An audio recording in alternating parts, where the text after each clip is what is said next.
there's ever a day that Mrs. Baker Mayfield should be tweeting, it's this morning. Because that performance last night was spectacular on the part of Baker Mayfield. Make no mistake about that. He was absolutely sensational, throwing for over 340 yards. This brother was dropping dimes all over the place. I was incredibly impressed. You know, Stefanski had him on the move. He was scrambling to his right, throwing the fast. I mean, he was taking chances. He was making smart plays. He was going through his progressions. Baker Mayfield was incredibly impressive. I give credit where credit is due. And with all of those damn progressive commercials that I told y'all we were going to see, last night was the first night that it was completely unapologetic and unapologetic. It was absolutely validated. Baker Mayfield showed up and showed what he's capable of. That's the number one overall pick we've been looking for. That's the guy that took Oklahoma to the college football players. That's the guy that won the Heisman Trophy. That's the guy everybody's been looking for. He showed up last night. And if he shows up and plays like that, along with Nick Chubb and Kareem Hunt being able to run the football the way that they can run the football, I got news for you. Cleveland is going to be a big-time bona fide threat. A matter of fact, we might have ended up sleeping on them. They might be the biggest threat to Kansas City because of their ability to run the football. Not defensively, because we know they can't stop Patrick Mahomes. But if they can run the football, which we know they can do, and Baker Mayfield's throwing the football like that, I got to stand down and give credit where credit is due. The brother was sensational last night. He deserves all the props in the world because of it. And Cleveland is an entirely different team when you're looking at them if Baker Mayfield plays like that, because we have to assume their defense is not going to stink as much as it stunk last night and allowing over 230 yards rushing to Baltimore. Yeah, the Browns have about a league average defense, give or take, maybe low average, but they got a good enough defense. And I have to give props to Baker also. He was excellent. The level of difficulty on some of those plays also, he wasn't just getting lucky. It was intentional. And with the money on the line, I love the way he was sitting there on the sidelines just nodding after he saw what Lamar Jackson did. Like, okay, you got it. Now it's my turn. And led him right down the field. Big time from Baker. It just goes to show, Stephen A., I always say, like, in sports, when you believe in a guy, patience, and just when you run out of patience, more patience. I learned that lesson again with Baker. Just when I was like, okay, I'm done. He's proving it. He's had 4 head coaches in just a little over 2 years. No stability. He finally has some. He's clicking with a head coach, and he's very good. Now, I don't think the Browns are the biggest threat to the Chiefs. I don't think that they are Super Bowl contenders in the sense that I would pick them to win the Super Bowl or be one of the 5 or 6 teams I'd even pick. And here's the thing. Before we talk about, and I understand you mean styles matchup, if you can run the ball and everything, but yes, really running the ball against the Chiefs, it's not about the Chiefs' run defense so much as it is keeping Patrick Mahomes off the field. In fact, the Steelers' time of possession is quite good, kind of simulating a run with dinking and dunking. Let me just say this about the Browns. Everything you said about Baker is true. You have every reason to be impressed, as do we all, right? The fact of the matter is they lost the game. How many times have the Browns beaten the Steelers or the Ravens? The 2 teams in their own division this year. The answer is none. They've lost to the Steelers, twice to the Ravens, and once to the Steelers. They have a chance in the last game of the season to beat the Steelers.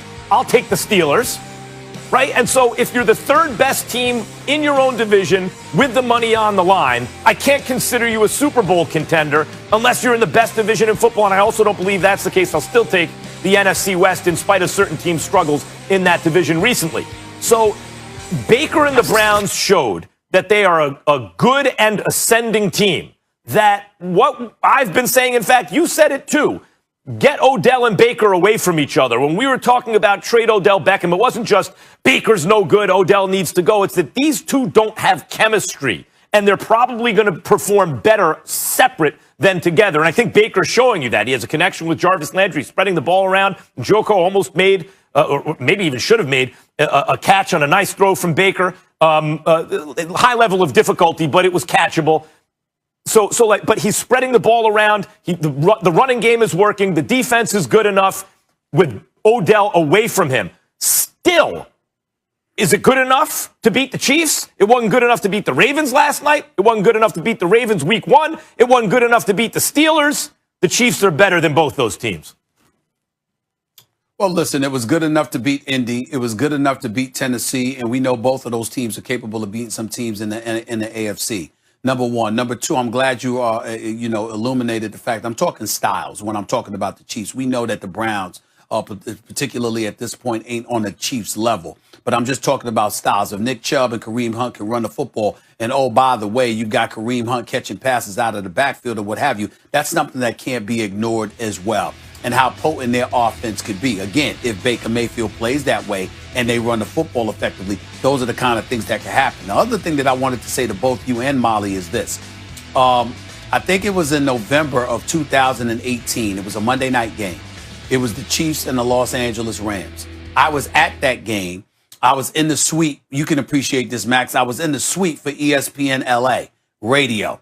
They had a suite in the end zone. On the field. I was at that game with my brother-in-law, my brother Jeff, and the whole bit, my boy Jeff and the whole bit. It's the greatest game that I had ever been a part of in the NFL. To be there was spectacular. Last night might have been maybe the greatest Monday Night Football game we've seen. Because remember, that particular game with the Rams and the Chiefs, Patrick Mahomes threw for 6 touchdowns. But he also threw 3 interceptions. He threw for over 400-plus yards. Jared Goff threw for over 400-plus yards, but Patrick Mahomes threw 3 interceptions. Last night, to watch these two teams go back and forth the way that they did, it was something special. It really, really was. And I look at Cleveland today a little bit differently because of how they came back in that fourth quarter and how they tried to handle their business. The difference is the Chiefs and the Rams back then were considered, that was a Super Bowl everyone wanted to see. Those are the 2 best offenses in the world. And in the Rams' case, they also had a defense. I would say most people at that moment were thinking Rams over Chiefs in the Super Bowl, and they were higher. This was more about, can the Browns, the little brother in the division, on its way up, hold off a desperate Ravens team that has struggled recently, right? And the answer was no.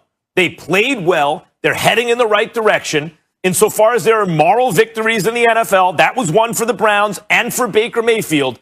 But in the end, the Ravens not only got the moral victory of Lamar Jackson coming in on 4th down and completing the 44-yard play to score the go-ahead touchdown, but then 4 completions to get them in field goal range after Baker went right back down. So the Ravens not only got the moral victory, they got the actual W, which they need to get into the playoffs this year. I think the game you were at was actually higher stakes emotionally in terms of the overall picture in the NFL. Yeah. And I will leave you guys with this, and I'm not trying to be Debbie Downer here on Cleveland because they certainly have evolved as a team, Baker included, but they have allowed over 500 yards on defense the past 2 games in the second half alone. That's obviously concerning, and it took Lamar Jackson leaving for them to actually get back in the game. So it is what it is on that front. We will leave it there. When we come back, plenty more NFL and NBA to